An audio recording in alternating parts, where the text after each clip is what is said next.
This bird went extinct and then came back. It's called the Aldabra rail, and it went extinct over 100,000 years ago. But after sea levels dropped, the same species evolved again from the same ancestors.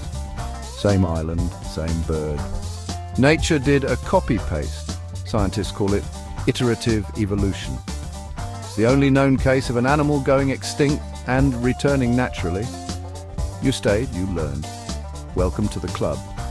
Know the facts. Like and sub if you love your family.